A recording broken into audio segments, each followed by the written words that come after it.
So it's already 6 right now. Participants will keep joining in. So we'll start the session right now. Good evening, everyone present in this webinar and YouTube live session as well. Hope everyone is safe and in good health during this pandemic situation that we are facing. So first of all, thank you all for participating and showing your interest in this event. On behalf of Sacred Union, I, Debjani Das, welcome you all to today's webinar titled Breath, Secret Key to Enhanced Living from an Engineer's Perspective by Dr. Sohom Chakrabarty. So let me start briefly talking about Sacred Union. Sacred Union is dedicated to create an understanding of our spiritual nature through observation of experiential reality, thereby connecting us to our higher consciousness and uplifting our state of living.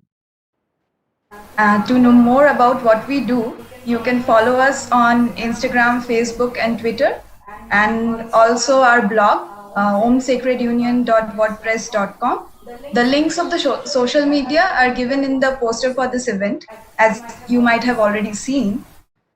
So now, moving on to the speaker of this webinar, let me introduce Dr. Sohom Chakrabarty, who is also an assistant professor in the Department of Electrical Engineering in IIT Roorkee. He is a regular practitioner of yoga and meditation and keenly observes the phenomena of human life through the lens of ancient spiritual philosophies of India, coupled with his training as an engineer as well. In this session, he will give an engineer's perspective to breathing and bring out the ancient Indian philosophies surrounding it, which would impact our current state of living in a positive way.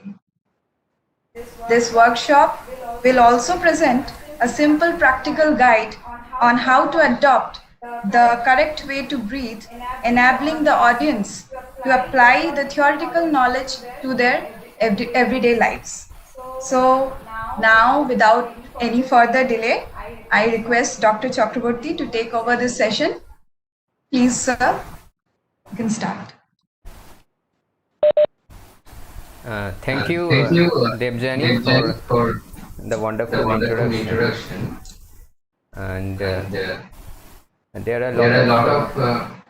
I hope I am audible. Yes, you are. Debjani, can you please mute your mic? Yeah. Yeah, because there was a feedback I was getting. Anyway, so there are a lot of familiar faces and as well as names in the participant list, and there are many whom I don't personally know. So thanks to all of them for being here, and I will start with sharing the screen. So let me share the slide, just setting things up.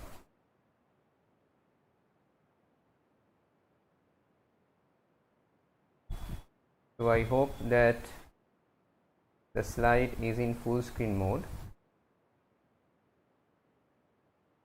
Okay. Yes, so amidst this pandemic, you have shown a lot of interest, a lot of registration was there for this event, and many of them has turned up in the WebEx platform, and I'm sure that many of them are also live in YouTube right now, though we are not monitoring the YouTube live session at this moment, but I have checked that the live is happening, so hopefully everything is fine at that end. And so this is like how should I start? So I hope that that this interest that you have shown in this particular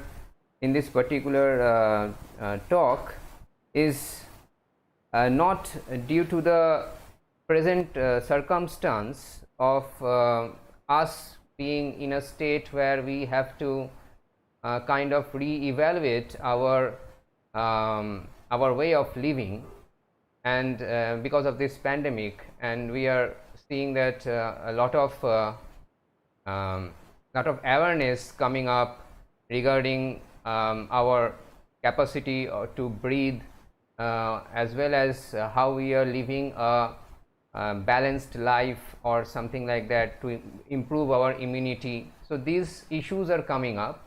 So I hope that it is not the only trigger that has kept your interest in this session, because even apart from all that which is happening right now, our if we ask ourselves that whether you are interested in knowing how you breathe and whether you are breathing correctly or not, that should be of interest to us at any situation, given any circumstance, because breathing is the fundamental act of living.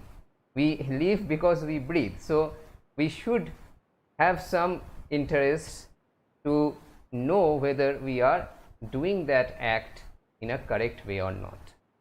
So in this session, in this webinar, I hope to present you with the knowledge of with what I have acquired as in the practice of yoga, the correct way of breathing, and I will try to look at breathing. I will actually start by looking at breathing from an engineer's perspective, and then arrive at a conclusion where we will figure out that what should be the correct way of breathing, and then we will see that that way of breathing is what had been prescribed in our yogic traditions. So we will start from an engineer's perspective and land to what knowledge and wisdom we already had from years from our ancient time. So this is the objective of the webinar. So we will get an engineer's perspective of breath, and we will learn the proper method of breathing with some illustrative practice also. I will show you how to get that proper method of breathing into your daily practice, because just learning theory does not work in when we are discussing this crucial thing of breathing. We need to get that in our practice. Only then we will be able to get the full benefits of what we are discussing here. So even like as engineers, we know that every engineering college must have a laboratory, because unless we do the practice, unless we do the practical, the theory that we discuss in class, we solve problems and etc., but that does not go into our understanding. We don't imbibe that understanding unless we do the practice, and the actual knowledge does not benefit us. And finally, we will understand the technological aspect of spiritual wisdom. So I would like to say in this manner that we will see that the technological approach that I have taken, that is the same thing that or at least it aligns with the ideology of the spiritual wisdom that we have with us. Before we go further ahead, I would like to just pause for some time and do some interactive session with you. Actually, what I am trying to do is that when we want to have an engineer's perspective regarding anything, so we need to do some measurement. We need to measure something. Only when we measure something, we can talk about it in some quantitative terms. So we will try to measure our breathing. How we will try to measure our breathing? So what I will do, what I propose here, and this has been done in lot of places. So this is a widely accepted way of measuring our breathing capacity in some way. It is not the only way, it is one way of measuring it. So we will measure our number of breaths per minute. Number of breaths per minute we will measure. For that, what we will do, I will give a 2 minutes silence at the beginning of the beginning of this lecture. I will start with a 2 minute silence, and at that time when I say that start, during that time maybe you are doing an inhalation or an exhalation, so you complete with the exhalation, so you end that breath. From the next breath onwards you start counting. So the next breath is the breath number 1, then after the exhalation again you are taking an inhalation, so it is breath number 2. So in this way you are taking the breaths, and after the end of 2 minutes I will say stop. At whatever breath number you are there, suppose you are at your breath number maybe 15 that time, so you had started your 15th breath, so you can say that in 2 minutes 15 number of breaths you are doing. So you divide it with 2 and that will be 7.5, so you can say 7 or you can say 8, whatever, however you want to do an average, it is up to your wisdom. So you then report it. Okay, so we will have 2 minutes of silence at this moment, and after we will count the breath. Everyone who is present in the WebEx webinar, we will count our breath. So I hope the things are clear here, how to count our breath. So we will finish the breath that we are actually doing that time when I say start. We will finish that breath. From the next breath onwards we will start counting. If there is any difficulty in understanding this thing, then you can raise your hand or you can speak up. Is anyone having any doubts? Is anyone raising their hands? I hope not. So everyone is clear about how we are measuring our breath. So I will just put up a timer and say start.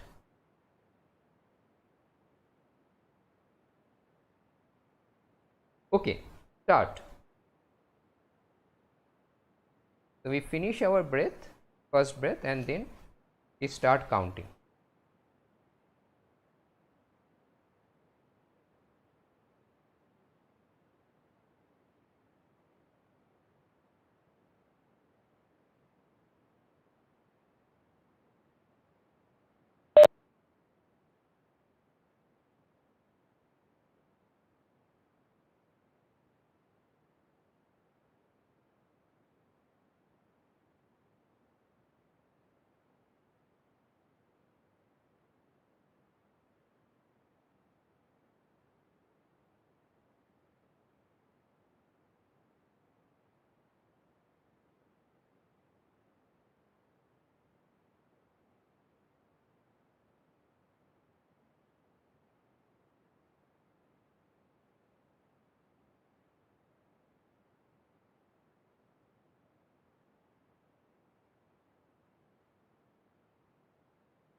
Okay, so 2 minutes are over.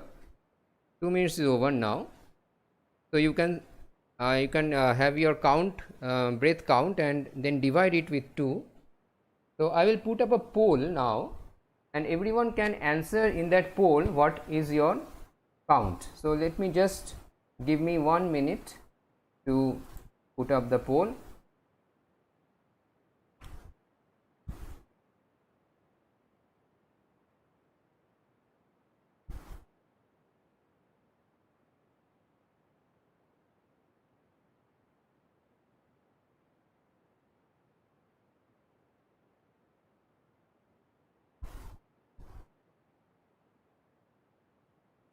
So I hope you can see the poll. You can see the poll, I'm sure. So you can respond to that poll. Yeah, people have started responding. So there are total 58 participants I can see in this webinar.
Okay. Okay, so I guess whoever had to do the poll, take part in it, has already taken part. Okay, some more polls are coming in because it's 40. Yeah, more are coming in. Total 59 are there, and 49 are right now have participated in the poll.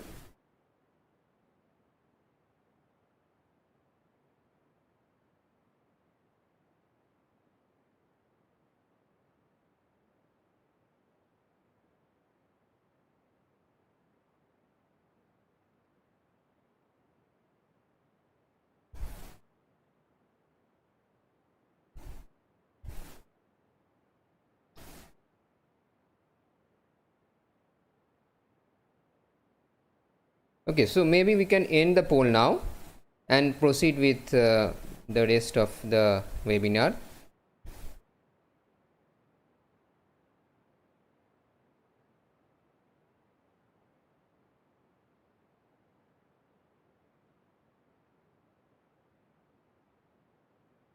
And I will share now the poll results with you.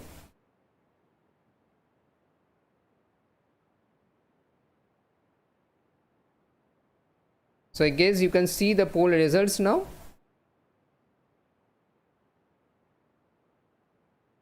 So here you can see that we have 8 people who are having 21 more than 21 breaths per minute. So I hope you had divided with 2 the number of breaths that you have counted in 2 minutes and reported it. 8 people with more than 21, and between 16 to 20, 21, 11 to 15, 14, 5 to 10 is 9, and less than equals to 4 is 2, and there have been 5 who have not responded. So I don't know if this has been shared, because I had given the share to all attendees, but someone is saying that it is not shared. Yes, the result is visible. Yeah, the result is visible. So Rona ma'am has replied, result is visible, is shared, we can see. Okay, yeah, okay, thank you. So we move ahead with this result. Actually this is a crucial part of the discussion to carry ahead. So now I will share the screen. So I try to remember these numbers: 8, 21, 14, 9 and 2. 8, 21, 14, 9, 2. Okay.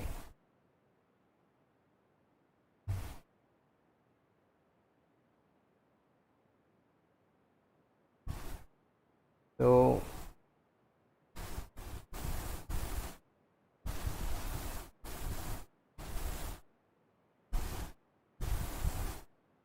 these are the numbers I hope you can see now in the table, and I had also shared with you the average breathing rate of humans. So this is known, and you can see it, check it out in the web.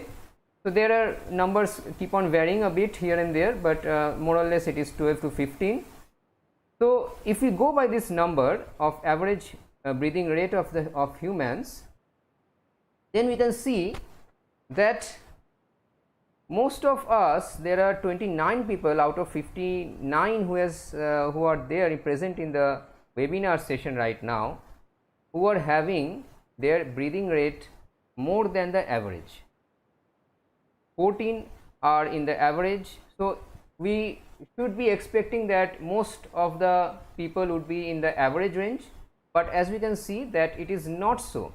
Most of the people are more than average rate. So we are breathing at a rate which is more than average, that is a specified average, that is specified in literature. So and there are some who are breathing at a rate lower than the average. That is also fine as per me, because what we will actually be concluding is that lower your breathing rate, the better for you. Why we should conclude this? Let us take, so this is a measurement that we have taken now. So let us go by this measurement and try to think what it means to us from an engineering perspective. All of us at this moment are not doing any activity other than watching this webinar.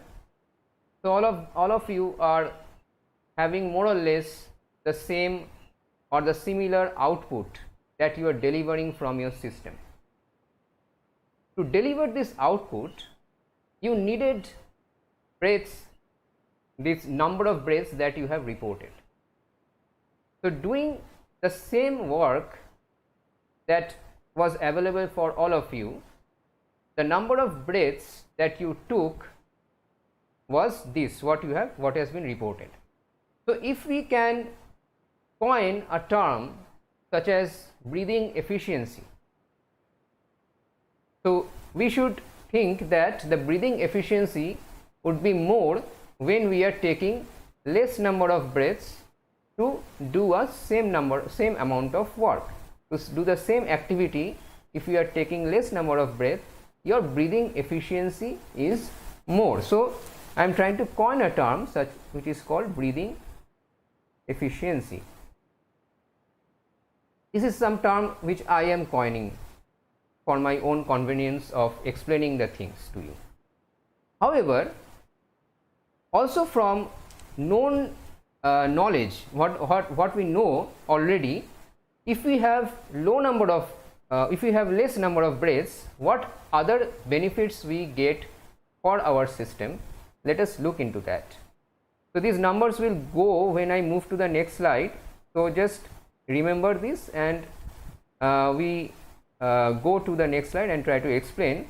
And this is something that I have put up from the internet. So this is some information that we know, that the turtle lives for a lifespan of around 200 or maybe more than that. And what is its average breathing rate? It's 4 breaths per minute. The mouse, which has a very low lifespan of about 1 to 3 years, breathes with a rate of 80 to 230 breaths per minute. So there is a tendency to correlate the breathing rate with the lifespan of a particular species. But if we look at this, these are the very dear beloved animals that we have around us. They breathe with 15 to 30 breaths per minute, and most of you were in that range. Actually, most of you were in that range, and their lifespan is 10 to 13 years.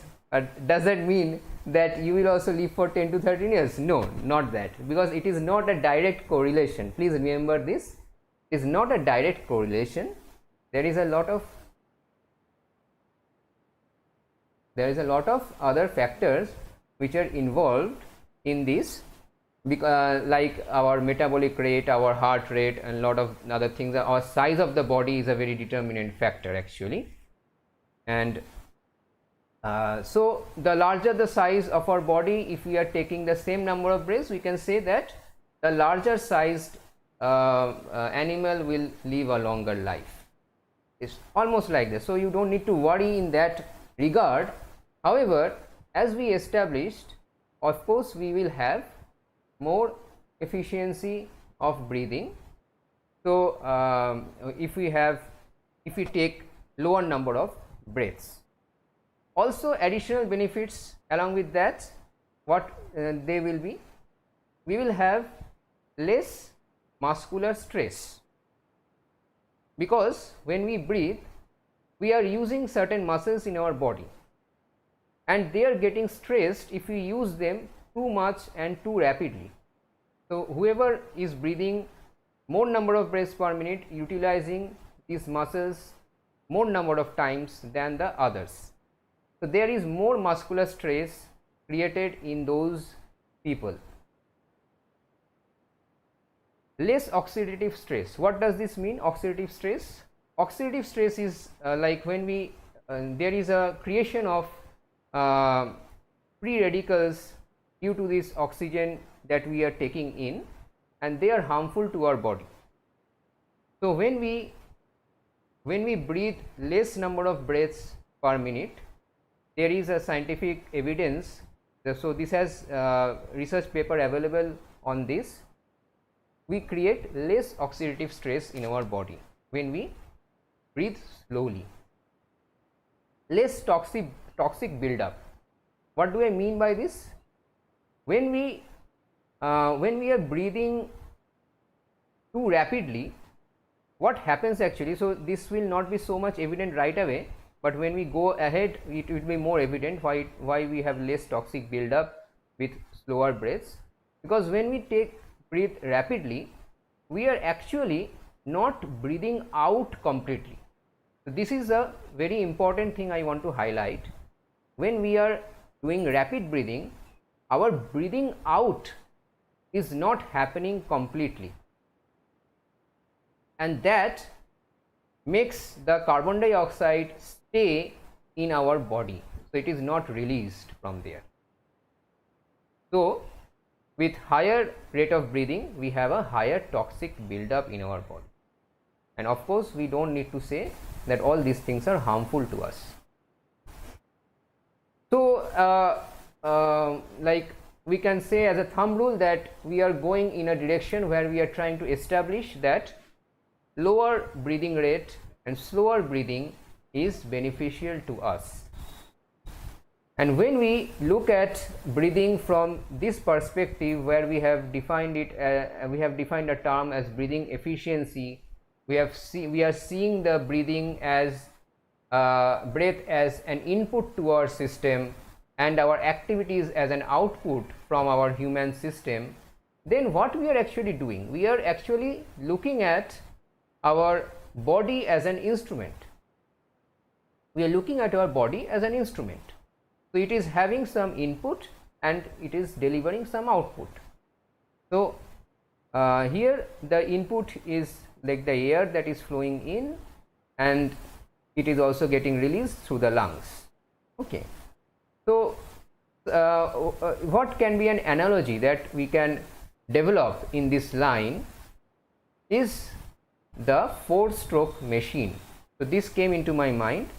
So the lungs are behaving in a manner which is similar to the 4-stroke machine that we are so familiar with. All engineering students are familiar with, maybe the others are not so much, but in all automobiles we have 4-stroke engines in our automobiles, and the way the automobile works, so it is able to deliver some output because this engine takes in the input and does some work there, and that work is shown as the output where the automobile moves. So here if we try to understand the cycles of the 4-stroke machine, what we see is that the first is a suction. So the suction is happening here and the air comes in. There is a cylinder in which the air comes in, and this is a piston which moves up and down this cylinder. So when the suction is happening, the air comes in, and in the next cycle we have the compression. So this piston now moves upward and the air is compressed. So it is a pressurized air now inside, and then in the third stage ignition happens. So the petroleum or diesel, whatever is there, it comes in this air, and then a spark plug, it burns that fuel, and that ignition happens, and that again pushes down. So this air expands and it pushes down the piston, and then finally this air here will create a lot of poisonous and other exhaust gases which needs to be released from this cylinder. So the exhaust cycle happens, the step of exhaustion happens in the final cycle. So we can see that suction, compression, ignition and exhaustion, and our lungs does a work pretty similar to this. When we are breathing in, it is suction. When we are breathing out, it is exhaustion. Where does the cycle of compression and ignition vanish? It doesn't vanish actually. So we can compare that compression and ignition with the oxygen getting distributed in our entire body and doing some work there to get the toxic gases released from the cells and coming to the lungs again, and then the exhaustion happens from there. So if we can have this analogy in our mind, then we will try to look at the engine, four-stroke engine, which we know so well, and try to ascertain from an engineer's point of view, what does the engineer do? Whenever the engineer makes a system or looks at a system, he tries to understand how to make it the most efficient one, how to increase its efficiency, how to decrease its losses, how to make sure that that particular instrument does not break down. So all these things are the matters of concern for an engineer. So we know this has been well studied, the four-stroke engine. What are the anomalous operations that could damage the engine? If we have less suction and less exhaust, then that does not give the amount of work that is expected from the machine, and it could also lead to damage of the machine. If we have rapid movement of the piston, that also leads to faster wear and tear of the particular instrument. And also we know, this is very important point, another important point, there is a maximum fuel efficiency that occurs at an optimum speed. So it is always recommended that the car is driven at a particular speed. So there the maximum fuel efficiency is obtained. So taking into analogy, we can look at our lungs also in that manner. So if we have less suction and exhaustion, that is less inhalation and less exhalation, then it is not good for the lungs also. If we are running the breathing rate at a speed which is not optimal, then also it might not be beneficial. Okay. So what are these, what does this actually constitute? Less suction and less exhaust.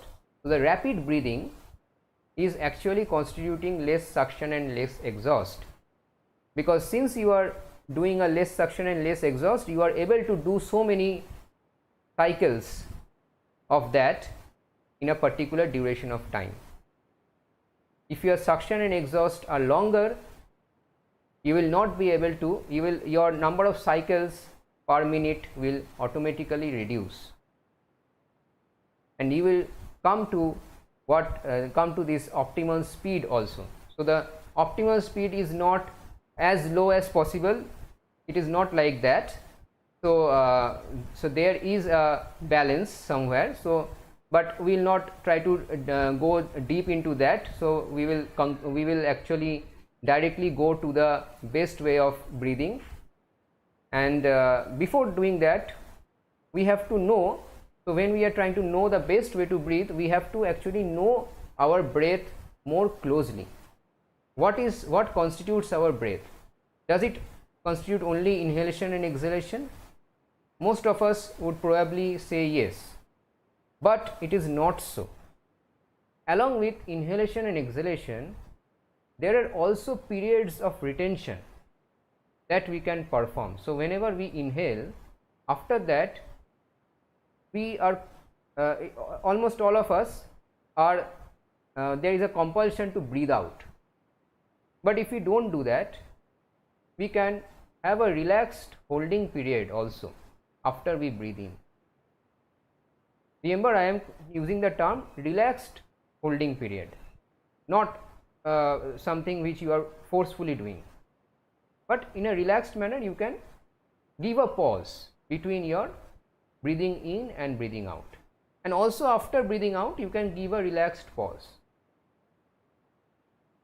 So giving these pauses are something which is voluntary in nature. You can practice this.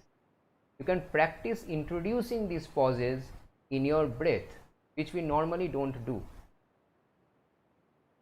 And also there is a tendency to think that breathing is an entirely involuntary action, that is you cannot control your breath, but it is not so. We all know this because many times in our life we have controlled our breathing. In many situations we have tried to hold our breathing, we have tried to take long breaths. So all these things are very adjustable in nature. So please understand this.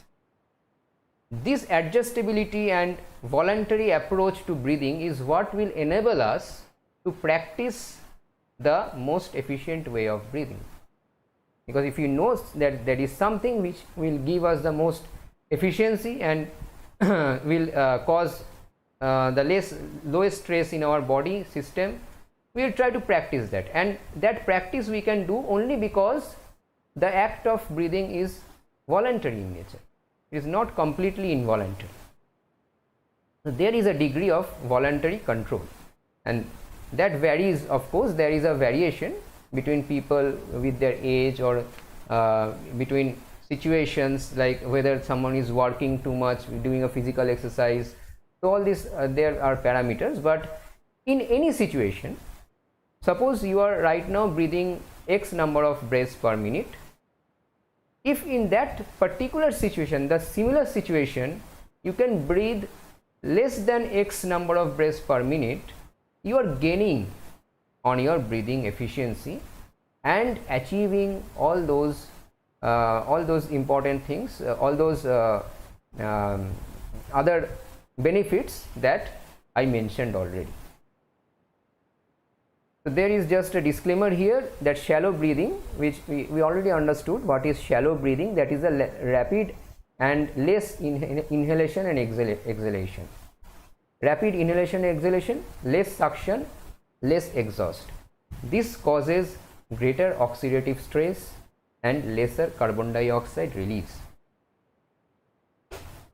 So with the knowledge of this, our breath, how the breath is actually built up, we will try to look at breathing from another engineering perspective. So this is the last one, so I will not go ahead into many others. So this is the last engineering perspective from which we are trying to look at breath. Already we have come to a position where we are looking at breath as a input fuel, sort of. So we are looking here at breath again as an input, but from a signals and systems perspective. So I myself being a control systems engineer, so this is some engineering field of study which maybe I am more proficient with than other engineering students and other engineering professionals. So this is something that we are taught how to look at any system actually from a signals and systems viewpoint. Here what we do, we don't go into the exact system, how the system is made, how the different parts are performing. We don't go into that. We just see it as a black box sort of thing. We give some excitation inputs to that system and note the outputs coming out from that system. This much we do. So this reveals a lot of information regarding the system, which helps us from an engineering perspective to design a lot of things around the system. So we don't need to go into that details, but the two important things that we need to notice here is how an input excites an output from the system. This is what is important for all of us to understand, and this is very simple also. As you can see, this is very obvious that the output, whatever output the system is delivering, that depends both on the system as well as on the input. So this is purely a signals and systems viewpoint. Any system that you may have, there is some output getting out from the system due to some input, and this output depends both on the system as well as on the input. So if you change the system, the output nature will change. If you change the input, the output nature will also change. However, there are some things which has been observed, and these are well known in the signals and systems analysis, that if we have an abrupt change in the input, like here the input is rising very abruptly, again falling very abruptly. So in any case where there is an abrupt change in the input, there is fluctuations in the output. You can observe there is fluctuations in this output. There are fluctuations in the output, and these fluctuations, which we also call as transients, we name these as transients, they take their own time to settle down irrespective of the duration of input. That means if you give a pulse like this, there will be a fluctuation and it will die down after some time. It does not depend whether this input is long or short. What does this mean? This means that if this pulse, input pulse, was broken or I should say was limited to this much only, suppose this much was the input pulse only, then the output will go like this. It will not have sufficient time to settle down, but before that it will again do a oscillation, and again perhaps before settling down again go up and do oscillation like this. So it will always be in an oscillatory state. The output will never get time to reach steady state. It will always be in a mode of fluctuation, a mode of transiency. This is important to understand. Perhaps all of you are already understanding where I am leading to, and we are leading to seeing breath as an input to the system. And as we have already analyzed the different parts of breath, we will utilize that to draw up a signal which we use to represent breathing. So you can see that here we have drawn up a signal. This may be considered as the inhalation time, this as the retention after inhalation, this the exhalation, and then again a retention after exhalation, and then the cycle repeats. So here, as we have excited the system, the output will also ride along with the input, and this is not so much abrupt, so there will be some fluctuation of course, and they will die down also because we are giving sufficient time after this excitation. So they will die down. Then again there is a change, so we are exhaling, and again the output will come like this. So probably if I draw along with this, it might look something like this, and then again something like this, something like this, like that. This particular breathing that I have drawn, I have tried to draw a slow breathing. Compared to this, if we try to see what a fast breathing will look like from a signals perspective purely, it would look like this. We are doing rapid inhalations and rapid exhalations. So more number of breathing per minute is being done. So what is happening here, we are not giving sufficient time, we are not giving sufficient, sorry, I'm trying to put out the laser here. Yeah, so we are not giving sufficient time here for the output to settle down. This is the main concern here from a signals and systems viewpoint. We are not giving sufficient time for the output to settle down. So what will happen? Whatever the output you are doing right now will always be in an oscillatory mode. And this is an experience that we all have had.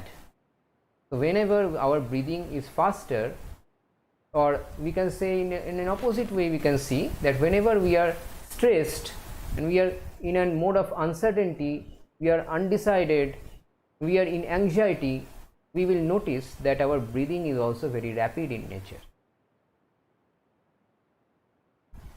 It might seem that the anxiety causes rapid breathing, and it might be true also, but the other way is also true.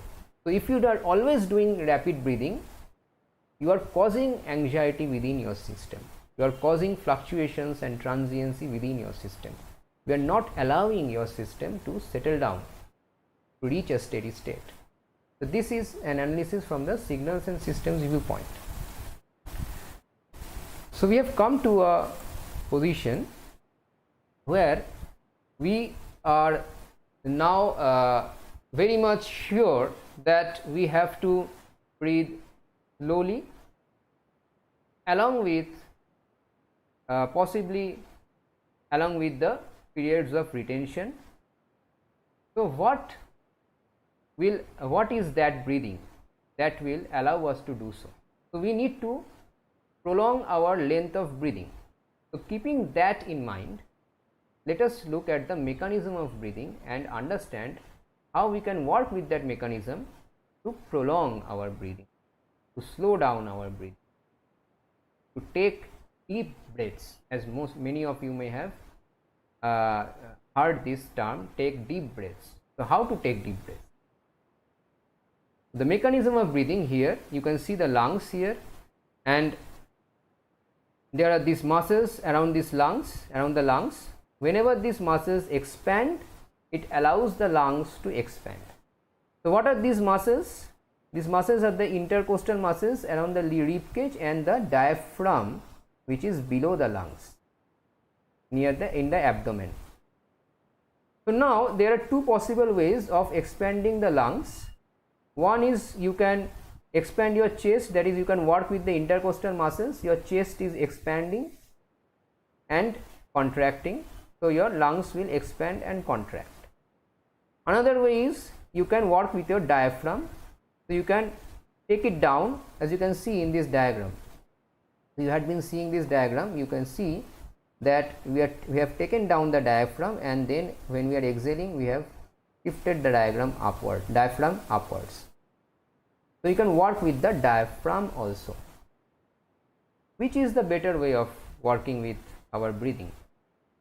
The chest muscles or the diaphragm? It's very obvious that the chest muscles are obstructed by the rib cages to do much of an expansion. So the expansion that is offered by the intercostal muscles are not so much. So you will not be able to expand your lungs so much if you are working with your chest muscles.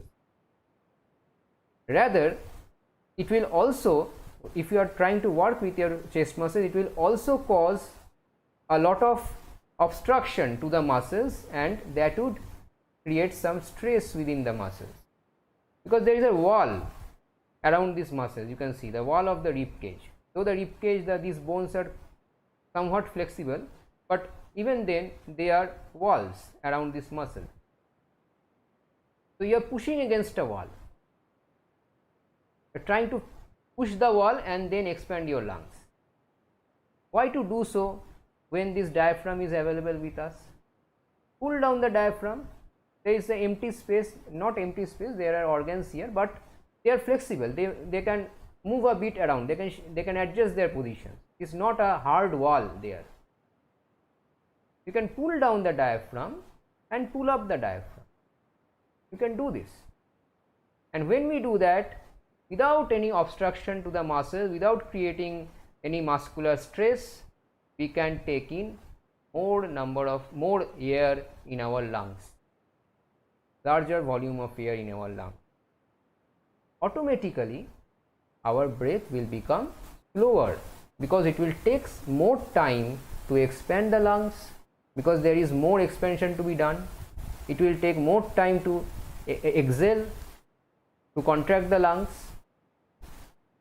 So, and when we practice this method of diaphragmatic breathing, you will observe with time you are able to allow a relaxed retention period also within your inhalation and exhalation.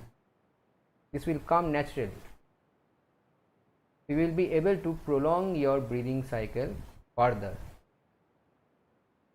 Just to inform you, I should have informed you about this before. So I did not report my own breathing rate per minute. You could see your own and compare it with the others. My breathing rate was in the very last of that column, less than or equal to 4 breaths per minute in usual normal daily activities. When I am doing some physical exercise or something like that, of course it goes up, but during normal activities my breath remains less than or equal to 4 breaths per minute, maybe 5, something like that sometimes, but in that region. So how could I achieve that? Of course with practice and with the knowledge how to do the right way of breathing. So when I knew how to do the right way of breathing, I practiced it and I could achieve that. As simple as that. So now you have the knowledge how you should breathe. You should breathe with the diaphragm. That is where we are coming. That is the conclusion. That is what we are coming at, diaphragmatic breathing. So you now know how to do the right way of breathing. What is the proper way of breathing? It is diaphragmatic breathing. It will lead to more efficiency, less muscular stress, all these benefits that we already talked earlier about when we do slower breaths, when our breathing cycle is lesser than what we are right now. So the thing is that we should practice diaphragmatic breathing. That is what the conclusion is of this lecture. So maybe many of you know about diaphragmatic breathing but don't know how to actually practice it, or have not been able to create the practice of diaphragmatic breathing. So that is what I will show you in this webinar. So that is the practical part of this webinar. So I will put on my camera, but before that just have a look in this slide and try to understand what has to be done. So there are two ways to understand whether you are doing diaphragmatic breathing or not. One is by lying down and another is by while sitting. So you are sitting right now. So what we should do, we should put one hand on our chest and one hand on our stomach. Then breathe in through our nose and observe the expansion of the hand on the stomach. Observe the expansion of the stomach by observing the movement of the hand over it. And the hand over the chest will not move even a millimeter. That is the ideal case. You might see that some movement is there, but there should not be no movement in the chest. So the hand over the chest should not move, the hand over the stomach should only move. When you are breathing in, then stomach should move out, and when we are breathing out, stomach should move in.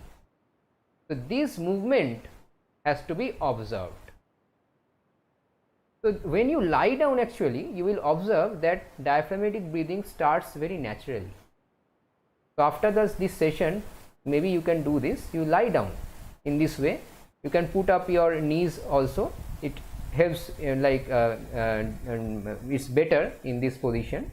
And then you observe, you will see that you are breathing with your stomach, breathing with your diaphragm naturally.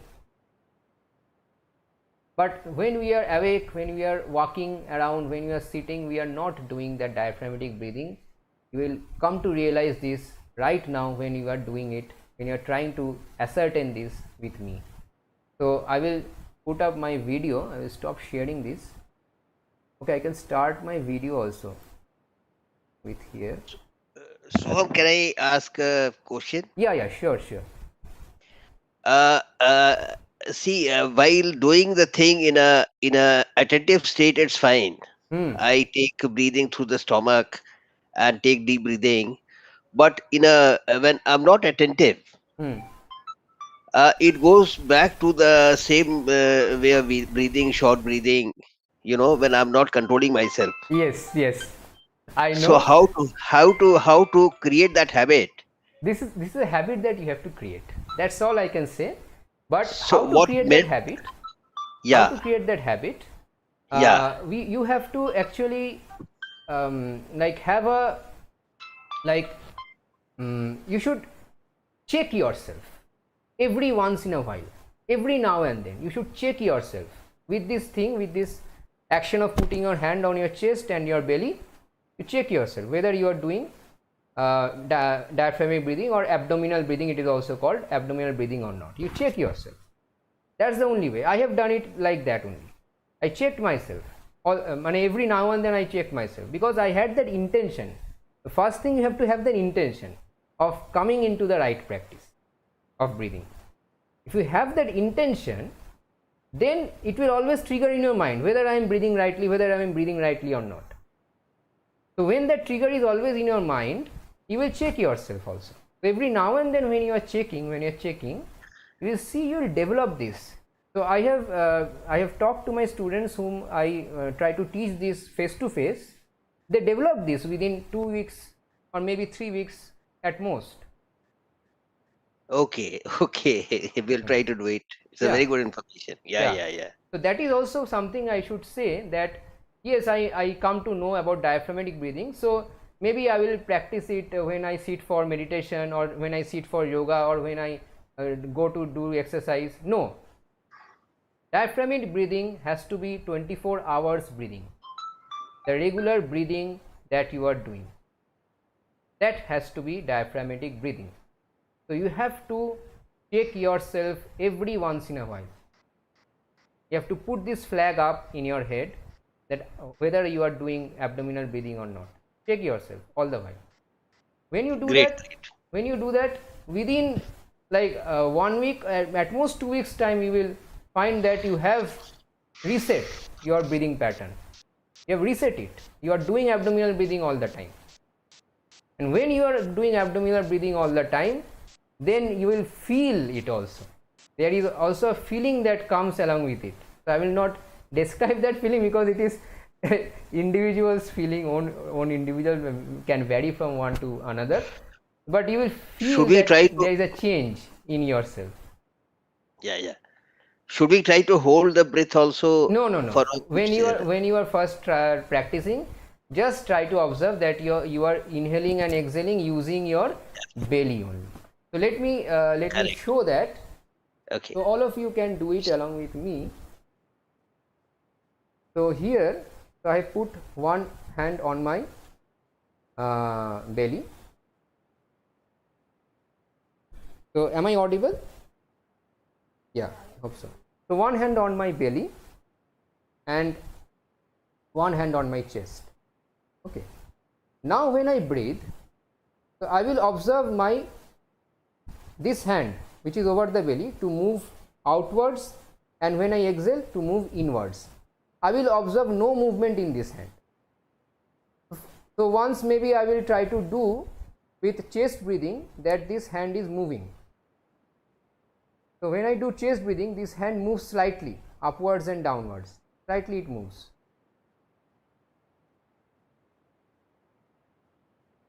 So you will notice some movement in your chest. So you will notice some movement in your chest when you are doing chest breathing. And when you are only doing diaphragmatic breathing, you will notice there is no movement in this hand, only there is movement you will notice in this hand. So all of you try to do it with me.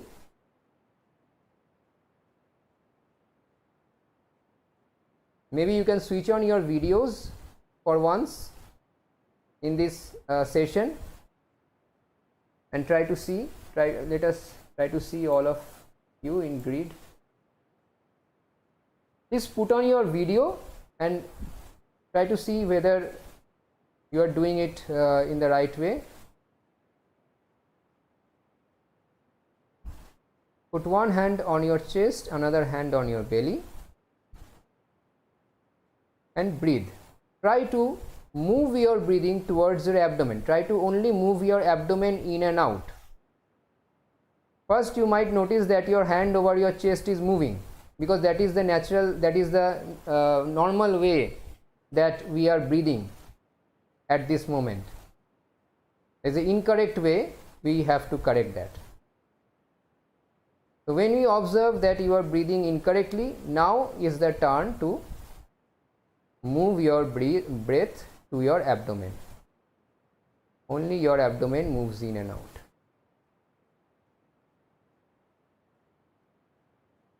So when you have managed to achieve a bit of that, try to move the abdomen in as much as possible.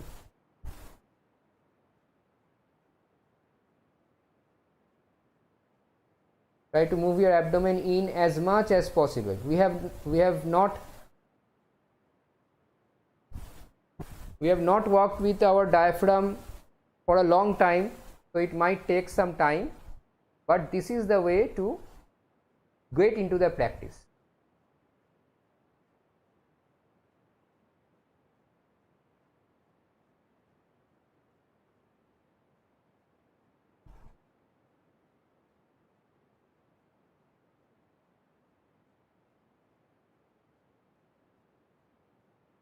So I hope you are able to get that what we are trying to do here. So when your intention is fixed that you have to correct your breathing, you have to go into abdominal breathing, you have to check this every now and then, every once in a while. You have to keep checking this. Just relax, you be relaxed, sit somewhere, or whether you are standing, maybe in that standing position also, put your hand over your chest and your belly and just check whether there is abdominal breathing happening or not. I should make you cautious that maybe at the beginning when we are transferring to abdominal breathing, there is abdominal breathing happening along with chest breathing. Chest is also moving a bit. You have to completely stop your chest breathing, because chest breathing causes a lot of stress in these parts of our body. A large area is getting stressed when you are doing chest breathing. And another thing happens when you are doing chest breathing along with abdominal breathing is that the chest has a very less area to expand, and it expands and it comes to hits a wall. As soon as it hits a wall, there is a tendency to think in our involuntary nature that our breathing is complete, but maybe your abdomen could have moved further. So you have to completely stop your chest breathing, move entire focus. So you have to do this breathing, you have to do this exercise with some attention given to your abdominal muscles. Move your abdominal muscle. If anyone of you know anything about yoga and all, you will know that there is very high importance. The most important muscle that we are told about, or we are told to fix, or we are told to train, is the muscle in the abdomen. This is from where our life force begins. So we have to work with this muscle and not get it tired. When we are practicing this breathing, always your muscle in the abdomen is moving in and out, moving in and out. So this is the muscle which will get the most work done in your lifetime. That is why this muscle is trained, given the importance in the training. So I will again share my video, my presentation. So now, so now when we know about the diaphragm, all these things we have come to know, we have learned how to check whether we are doing abdominal breathing, and that is the same thing, that is the same practice that we have to do when we are practicing the abdominal breathing. It is the same thing that we have to do. I will suggest that you try to check by lying down after this session ends whether you are doing abdominal breathing or not. You will see that you are doing abdominal breathing that time. Most of us do. Also, a point to note, if you observe babies, kids who are not stressed by the life that we adults are, they are doing abdominal breathing. They are breathing with their abdomen, with their diaphragm. We will also notice that the animals around us who are not stressed by the life, the human life that we have to bear, they are also doing abdominal breathing. It's a natural way of breathing, but somewhere down the line we have forgot about this way of breathing. We have come to an unnatural way of breathing, and when we know that we are in the unnatural path, we have to come back to the natural path. That's all. So this is what wise people will do. So the practice is also shown. So now it is your own intention that has to drive it. That's all. So is the poll working there? Not working. So I will just put up a poll just to know whether you knew about this method of breathing and had been practicing it. Just a very short poll. So let me just give me some time.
Okay, I will quickly put up the poll.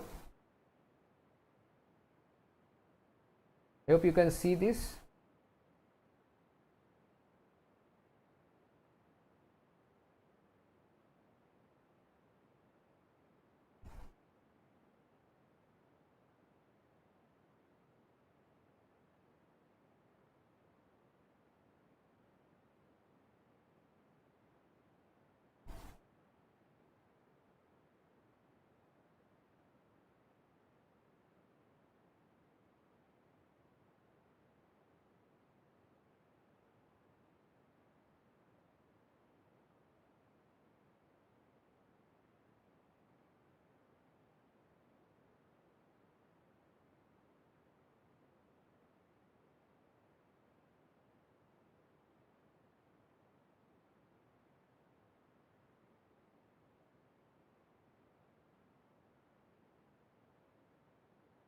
So there are some more people who are still to give the answer to the poll.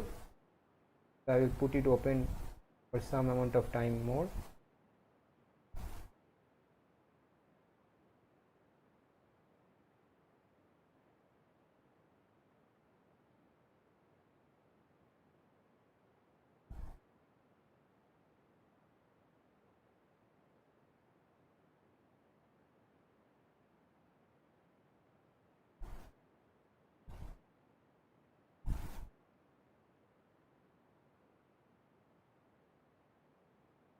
Okay, so I guess no more responses are getting here, getting the poll. So I will close the poll now. So whoever is there remaining to give answer to the poll can give the answer now. So I am closing the poll. It will close in 10 seconds, 10 or 15 seconds.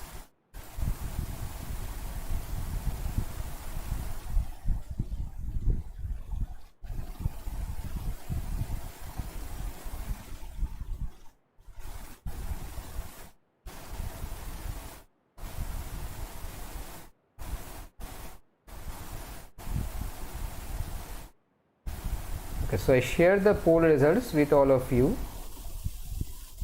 You can see that out of like 10 has not responded, so out of 36, 21 did not know about abdominal breathing, while 15 knew about it, but 12 were practicing it. So that is the important thing. So 12 people were practicing it and the rest were not practicing it.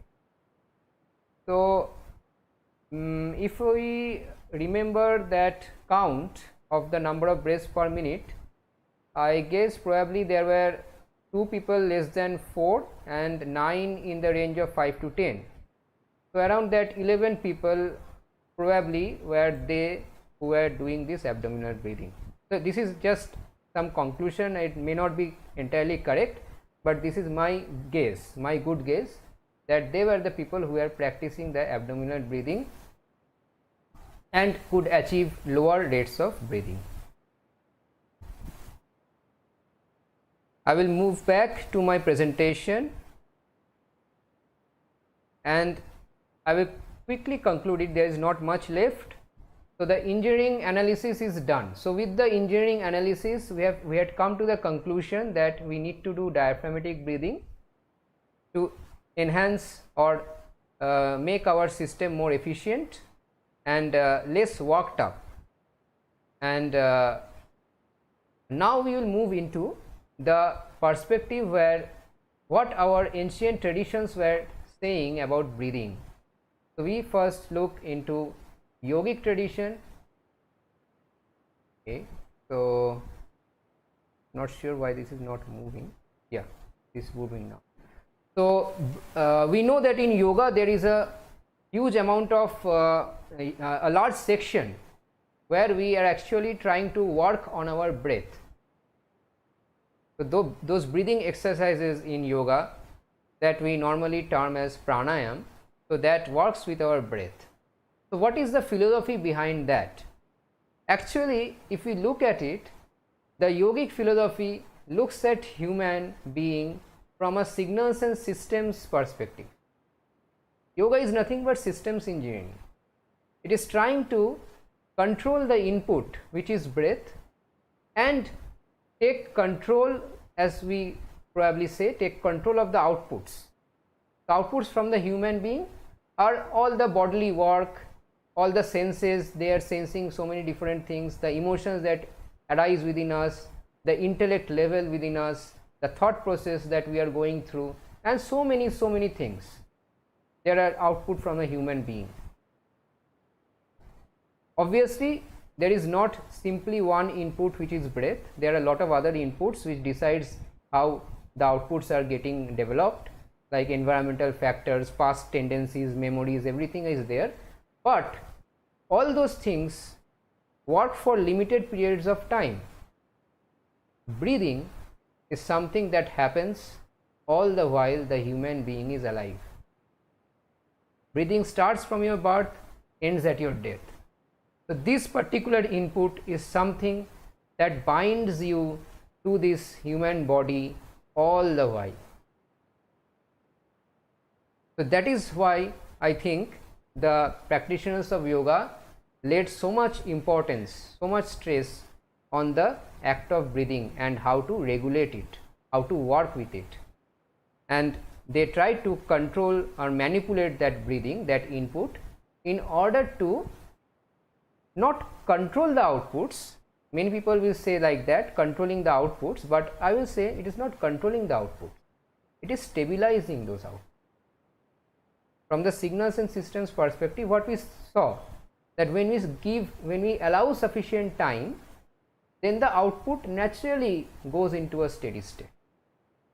So it stabilizes themselves. So by controlling the input, by regulating the breath, we can stabilize all these outputs. That is the philosophy of yoga. It takes a perspective, an engineering perspective actually. Yoga takes a systems engineering perspective of human functioning.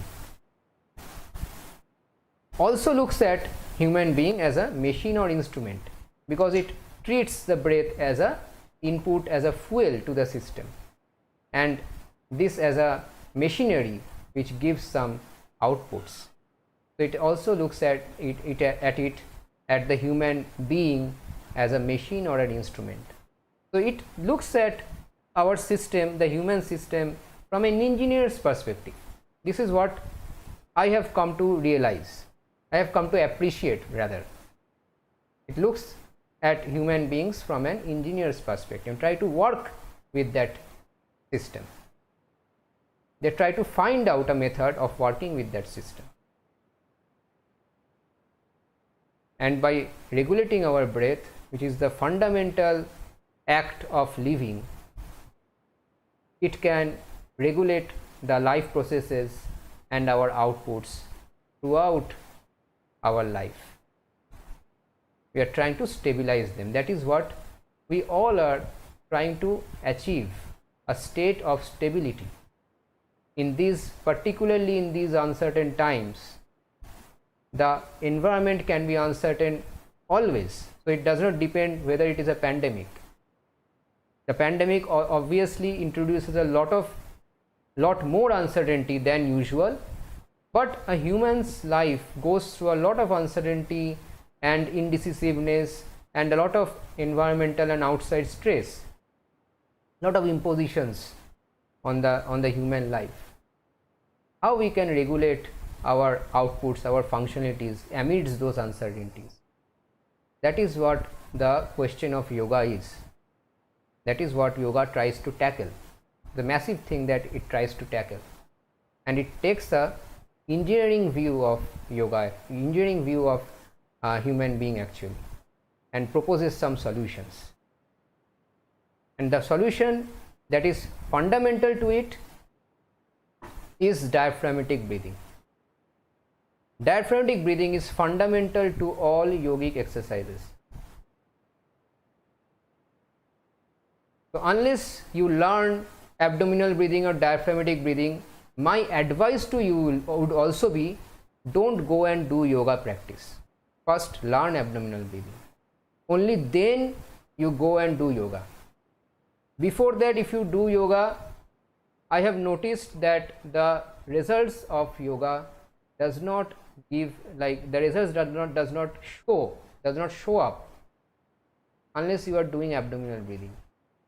Because every exercise, everything that is prescribed in yoga, most of them will have diaphragmatic breathing as an underlying action. Some of them will have some modification, some enhanced way of breathing also, but those breathing can be done only for a limited period of time. Like full chest breathing, full yogic breathing, many things are there.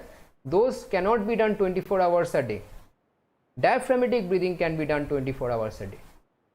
And this is something that you should learn before you move on to yogic practices. Otherwise, you should not actually move into yogic practices. Well, it might even harm you. I am not sure, but it might even harm you. Because this is the fundamental thing.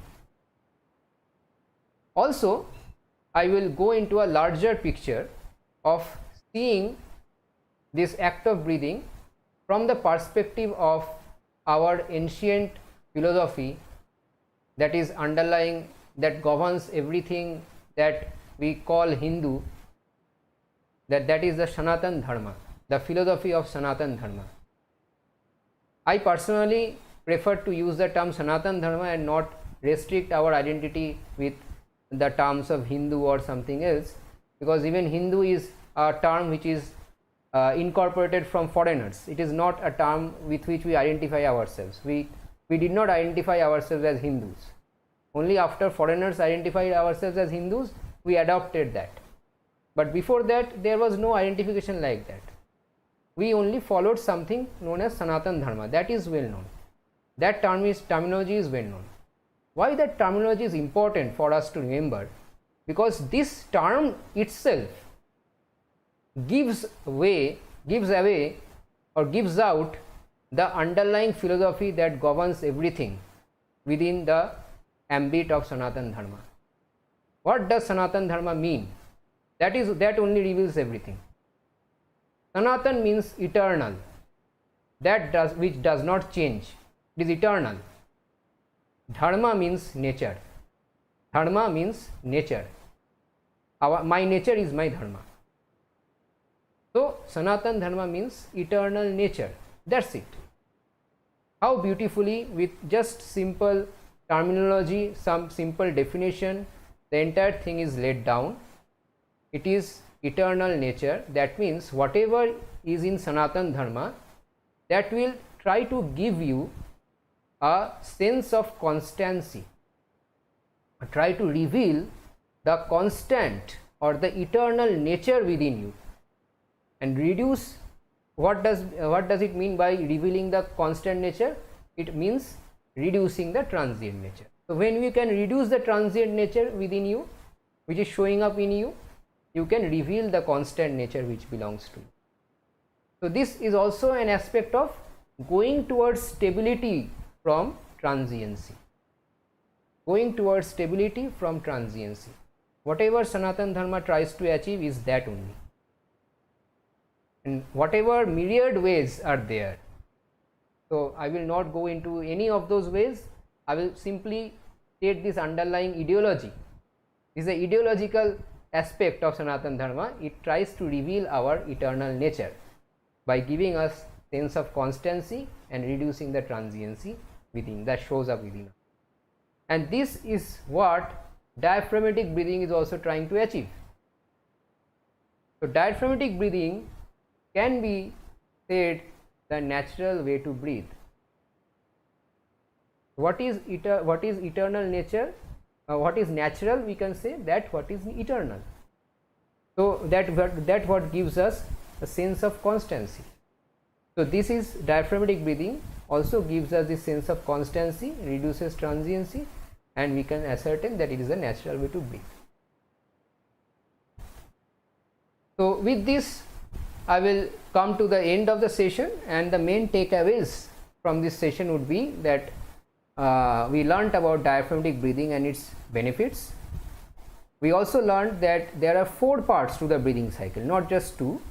So we should remember the retention periods, and when we are more practiced in diaphragmatic breathing, we should also try to introduce those retention periods within our breaths.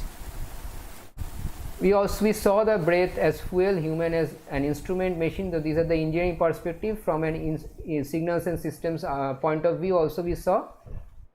And we understood why we can treat yoga as a regulator or stabilizer of human outputs, and also delved into the ideology, basic ideology of Sanatan Dharma, and saw how the diaphragmatic breathing, which is the recommended way of breathing now, even science is recommending it. Many journal papers have been published pointing out the benefits of diaphragmatic breathing. So that is aligned with the ideology of Sanatan Dharma. So all these facts are known. Even in scientific literature, it is suggested that we should practice Sanatan and practice abdominal breathing. But maybe we are not aware due to any reason.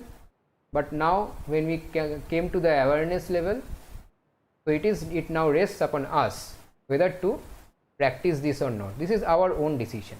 This is our choice.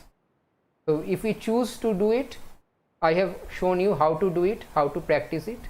You can go ahead with that, and if you have the right intention, you can reset your breathing to the normal or the natural way, to the correct way within 2 weeks. It does not take more than that. So you can do that with the right intention. Main takeaway is, when you practice diaphragmatic breathing, when you have understood it, when you are able to do it, you have to do it 24 hours. Then only you will see some change. You don't even have to do any yoga or anything. You just reset your breathing to 24 hours of diaphragmatic breathing. You will notice changes in yourself. That I can guarantee, and that I have seen with people with whom I have worked with. I can give you one example. So this one student was there. So I hardly taught him any breathing exercise, but first I teach the resetting this abdominal breathing. So after 2 weeks, I asked all of them that whether you are noticing any improvement. So he said that he used to take this medicine for acid problem. So he used to have this problem of having acid in his stomach, build up of acid. He had to take one tablet each day, but after starting abdominal breathing, he did not have to take this tablet any day after that, none of the day. So he had stopped that tablet. So isn't this wonderful? So we can improve our lives by just practicing some knowledge that we already know, which we may improve our lives. So that is what I had to deliver. And finally, I would also like to give this slide. So we are hoping to continue with such sessions like this. So in further sessions, what we plan to take upon the theory, practice as well as discussion. So from the theoretical understanding, we would try to understand the nature of our being. So what the human being, what the human system actually comprises of, and when we can analyze them one by one, we can reveal the secret keys to enhanced living, like what we have revealed right now. So by analyzing only a system, so this is the engineer's mind working there.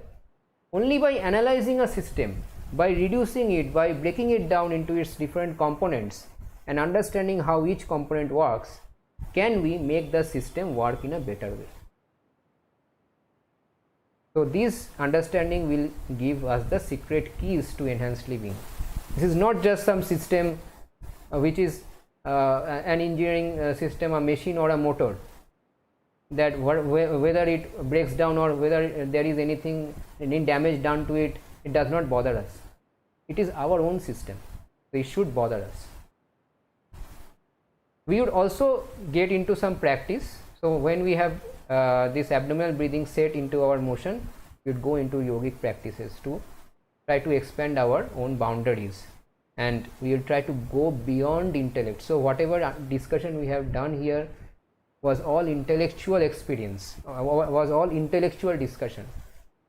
Unless you practice it, you will not experience the full functionality, or the full experience of that knowledge will not come to you. So we want to go beyond only intellect, but towards experience. And we can discuss anything under the sun, but I will try to look at it from a spiritual cum engineering insight. So that would be my take in that particular topic probably.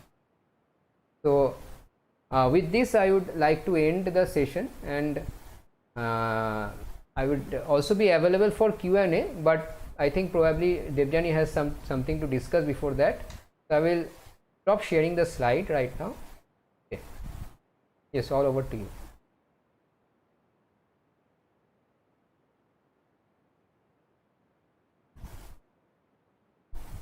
Hello, I hope I'm audible.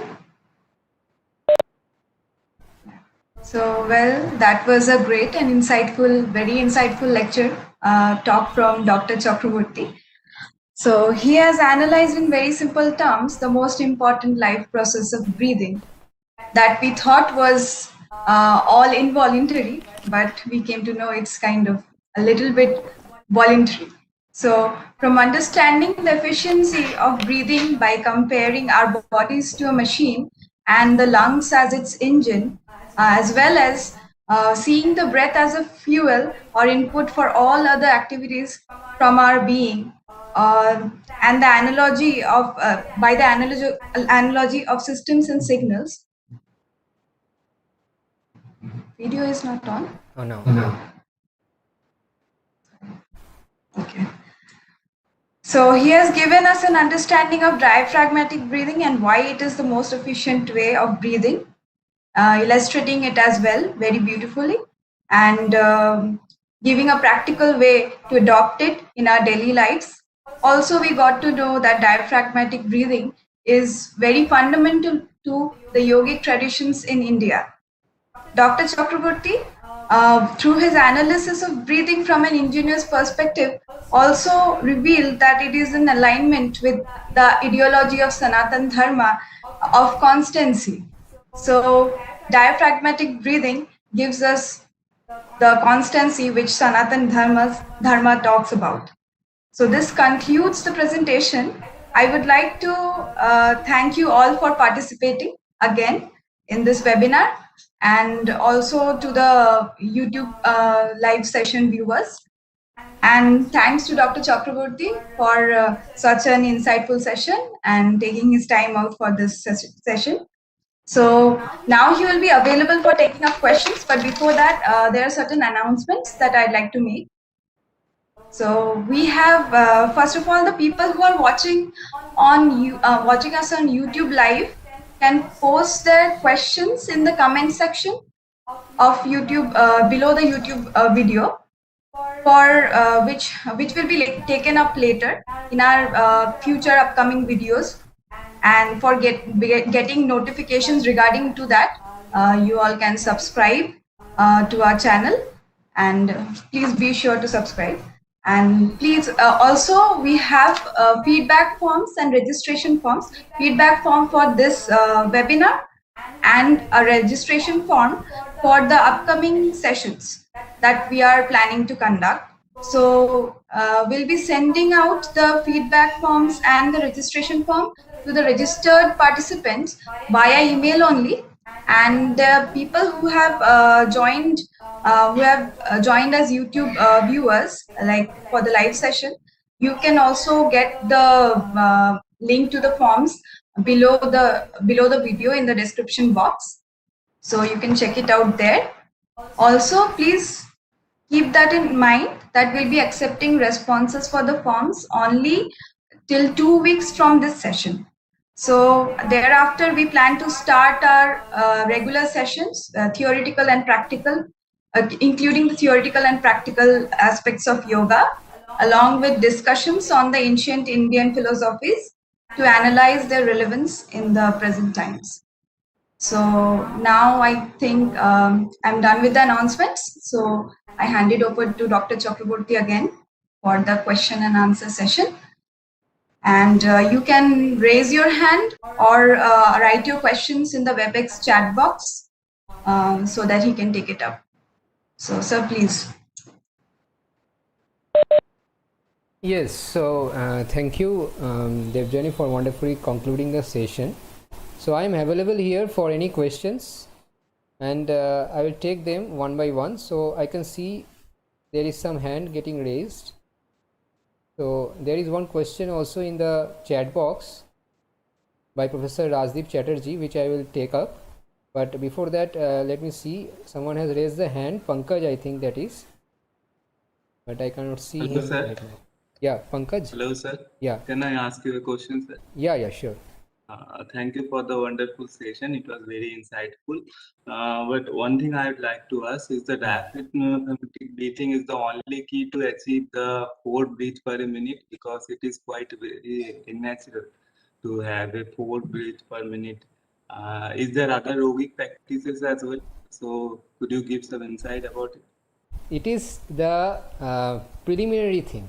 So unless you are doing diaphragmatic breathing, you will not be able to go into that stage where you will be able to achieve 4 breaths per minute. You have to do diaphragmatic breathing. That is a preliminary. After that, as I said, when you are practiced with only breathing with your belly, then you will be able to introduce these retention periods between your breathing, between inhalation and exhalation. You inhale and you don't do anything. You stop. Okay, Yeah. like it was like that's a band, like Ujjain band. We are not going to I going to buns. Those are some physical thing that you have to do. We are only talking about breath right now. Yes, buns are also there. Okay, but I don't personally practice any buns myself. So so you can introduce these retention periods. Retention, normally it is suggested that you should do the buns while retention, but you may simply do the retention. You don't have to do the buns. So these retention periods also you can introduce between your inhalation and exhalation. When you do that, you will lengthen the length of your breath. And as you are practicing this thing, what will happen? Your body processes will also become more and more stabilized and have a steady state normally. So they will refuse to be excited so much. Slowly. So this goes like this after a long practice, maybe after 4 months or 6 months. They have come to such a steady state that they will not get excited easily. So in that situation, your length of breath will can become longer even further. Okay. Okay, sir. Thank you But for this question. sir, but sometimes the chest breathing also come naturally when I am doing the diaphragmatic breathing. But the chest breathing, so all the time you have to stop that. So by intention, you have to stop that. Okay, sir. Maybe when you are not noticing, sometimes chest breathing comes. I will not claim that it does not come to me also. It sometimes comes, but immediately I get that awareness that I am breathing with chest. So it had happened in that way now. So whenever I am breathing with chest, I can feel it in midst of everything. So immediately I check back and do the practice and again go back into diaphragmatic breathing. Okay, sir. Thank you, sir. Thank you so much. There was some other hand.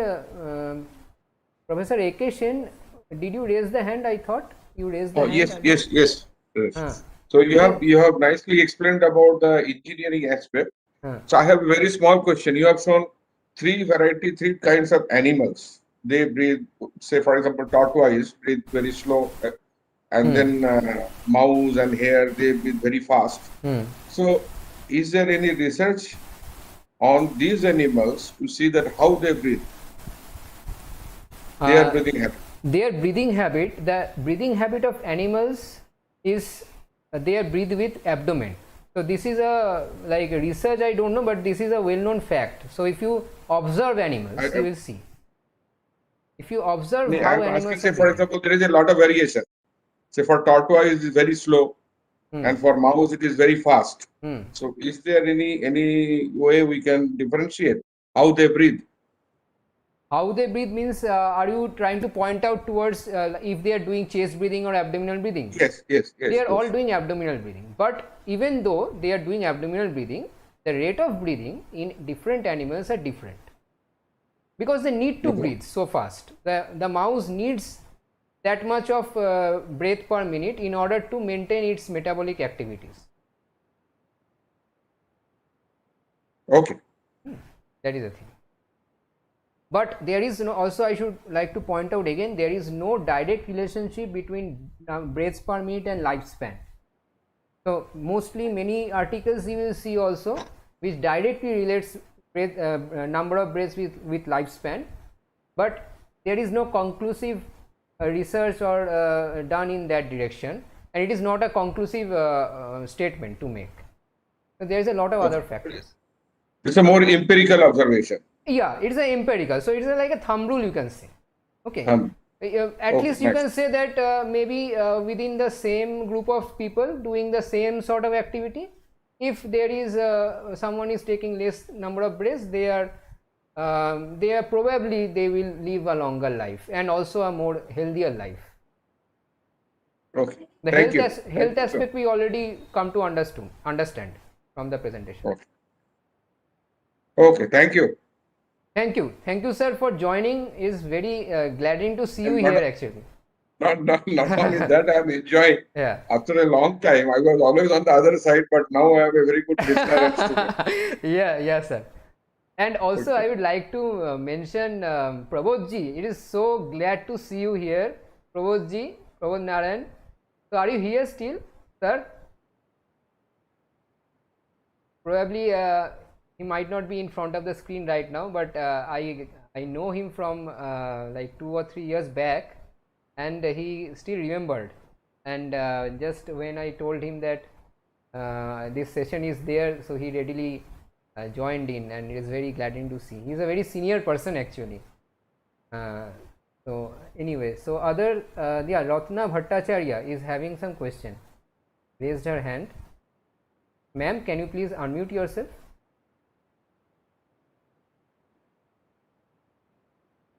Ma'am, Ratna Bhattacharya. So I don't, maybe, yeah, there are some questions in the chat box. So, hello, yeah. Hello, can you? Am I audible? Yeah, you're audible. Yeah. Actually, my question is, I heard that you said in abdominal, by this type of breathing, there is some intellectual development. If I'm not wrong, I heard that there is some intellectual development. I want to know what is the meaning of this intellectual development by breathing. This actually has to dig deep down into the theory, and Professor Rajdeep Chatterjee also had asked something about mindfulness. Almost in the same way we can answer both these questions. What happens when we slow down our different processes by the action of slow breathing is that our inherent qualities which had been subdued due to the overbearing pressure from outside world and the different uncertainties that we are dealing with, these inherent qualities within us were not getting their expression. When we are able to subdue these transients, then these inherent qualities will find their way of expression. Whatever your level of intellect is, you will be able to see, you feel it yourself. You will actually get you will see yourself in a new light when you do this. So after a long period of practice, this happens. You will see that those inherent qualities that you had, intellectual qualities, maybe some artistic quality, these qualities will find their expressions. Mindfulness, as Professor Chatterjee was discussing, what mindfulness does, it calms down the mind. Our mind is our friend as well as it can become our greatest enemy. So when it is enemy when it is thinking about a lot of different things at the same time. It is not at one place at a time. Mindfulness tries to bring our mind at one place at a particular time. This is what mindfulness does.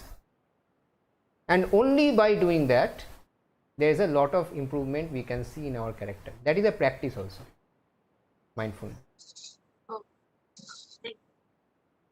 Okay, so there are many questions in the chat. And any other hands? Ratna Bhattacharya, you have raised your hand. So I am not sure whether there is a question from your side or it got probably clicked, maybe. So if there is a question, you can speak up by unmuting yourself. Otherwise, I am going into the chats now. So let me see the chats.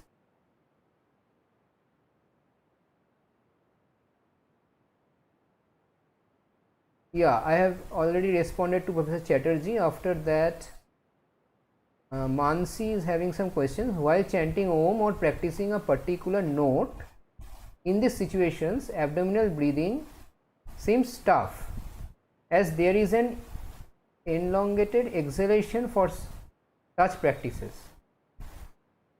Okay, as I do it, it is my own experience. I chant Om, I don't practice Saregama Pa or something like that, so I don't know about that. So I already told, maybe in some particular activity you might need to use your chest, that is fine, but it should not be done on a 24 hours basis. On 24 hours basis you should be practicing abdominal breathing, that is what I suggested. But here you are trying to point out to some particular activities like singing, maybe you have to use your chest for that thing, but chanting Om, I do that chanting, I don't have to use my chest for that. So yes, if I also use my chest, it is longer, but I try to avoid that because why to strain that. So my philosophy is to only stick to abdominal breathing as much as possible. So I can also extend my it is quite prolonged, my Om is quite prolonged even with abdominal breathing. I don't need to go to chest breathing. So if I am doing a competition maybe to with someone for a long duration of Om chanting, maybe that time I will think, otherwise I don't need to do that. Is diaphragmatic breathing similar to Bhastrika Pranayam? No, not at all. Bhastrika Pranayam also uses the belly muscles, but it is a rapid breathing. Diaphragmatic breathing or the 24 hours diaphragmatic breathing should not be so rapid. It should be very slow as possible. Bhastrika is a rapid breathing. Please provide the contact details which I may contact for further details. You can you have the email in the description of the YouTube link, as well as you have been contacted over email. So you can ask there personally, maybe in there we can provide. Chant, yes, Om, that question, same question, I can't able to polling as. Okay, so that is a problem, like we cannot solve it, is a technical problem, I think. You feel uneasiness of breathing, so that is one problem that Dr. Bijita Bishwas is posing. So my suggestion would be you practice this more, this method of having your hand over your chest and your stomach, sit down comfortably and try to practice, be relaxed as much as possible and try to practice this breathing. Practice more and more, this uneasiness might go away. This uneasiness of breathing is getting caused due to a lot of anxiety that might be there within your system, but we have to deal with it with our own willpower. The willpower that we have with us, we have to utilize it in the right direction. So if you think that abdominal breathing is the right way, you use that to achieve that. Use your willpower, use your intention to achieve that. Sure, email ID, you contact back in the email ID of Om Sacred Union, and if you need any personal email IDs, there we will share with you. I would like to state that okay, Deepak Chakrabarty has stated that practices abdominal breathing for a pretty long period of time. That is very good. So please continue with that. So he is my father and he has asked this question, given this comment here. Anyway, to motivate all of you, this is to motivate all of you. So you can take it from him that he practices this abdominal breathing for a pretty long period of time, and this is for motivation for all of you. Will this practice give good amount of oxygen while performing exercises at gym? Jagannath has stated in gym many exercises require chest breathing also. I have also done I have also visited gym for a sufficient length of time during my earlier years. They use many gym exercises use chest breathing, but whichever does not use chest breathing, you can try to do them only using abdominal breathing, and I am sure that you will get a lot more energy.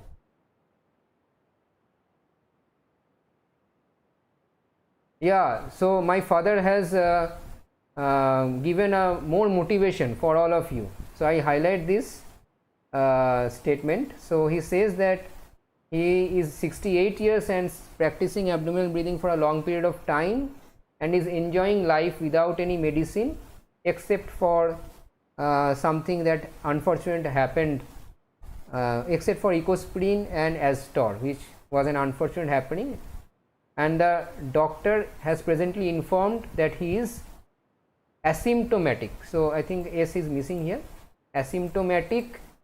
So this is a heart condition he developed actually, but right now it is he is asymptomatic, but since the medicine had started, so he had to keep on taking those medicines. But apart from that, he seriously doesn't have any other problem, other health conditions. So I guess there is a lot of question, lot of interaction from your part. So thank you for that, and it seriously motivates me as well as Secretary Union, I am sure, to take further sessions in these direction, in this sort of discussions and analysis of our own life in the light of our ancient wisdom added with this analysis, this engineering analysis can help us actually. Yeah, feedback form will be circulated with in the email. You can also find that below the YouTube live link that had been shared. So it will be shared. So whoever has joined over WebEx, they had received the WebEx joining link. So in that email only, the feedback forms will also be shared. And for those who are watching in YouTube live session, please access the links in the description box. Another question: if abdomen breathing is a natural way, why do we not do it naturally? I think I already answered this, but may not be in a direct way. What had happened is we got overburdened with life. So when we got overburdened with life, a lot of anxiety and stress and uncertainty developed in our system. That made us move from our own natural state, made us move away from our own natural state. And since our own state is not natural, how can be our breathing natural? That is what I would like to state. So if we want to bring ourselves back to our natural state, we have to bring our breathing to natural state first, because it is the thing that is governing our life from our birth to death. So it is a wise decision to correct that. The wise takes precaution and the fool waits for action. This is my philosophy in life. If I know that something is wise, something is good for me, I try to adopt it. That is precaution. Maybe it will work, maybe it will not work, I don't know. I will adopt it and then see whether it works or not. But I don't wait for acting, like whenever a situation happens, I would only be in a reactive mode then. I try to take the precaution. Okay, so I guess no more questions are there, and it is very heartening to see that all other participants have waited in the webinar session, in the question and answer part also, even if they did not have any questions for themselves. And I would like to conclude with an understanding or a philosophy, not a philosophy, with some statement of Sri Ramakrishna. So Ramakrishna told us something about knowledge. So this is our observation, that we all know a lot of things, but we don't apply them in our life. This is a very common observation. What Ramakrishna said about this? Ramakrishna said there are three modes of Gyan. One is Agyan, you don't know about it. So many people are there who did not know about diaphragmatic breathing. They were in Agyan. Fine, I did not know about it. So what? But now you are in Gyan state. You know about diaphragmatic breathing, you know about its benefits, you know how it works, everything you know, but it is only knowledge. It is only an intellectual thing. The third stage of knowledge is Vigyan. Vigyan is when you apply the knowledge to your practice. Then you become a Vigyani. Otherwise, you only a Gyani. You know about it. You don't do anything about it. When you come to Vigyan, then you are applying that knowledge to your practice to improve your life. A very simple example he has given, and this is very delightful to know also how simply he could give out this philosophy. He said, someone who does not know about milk is Agyani about milk, does not know what milk is. Someone who has seen milk knows that there is milk, but someone who has drank the milk is the Vigyani, who has experienced the milk.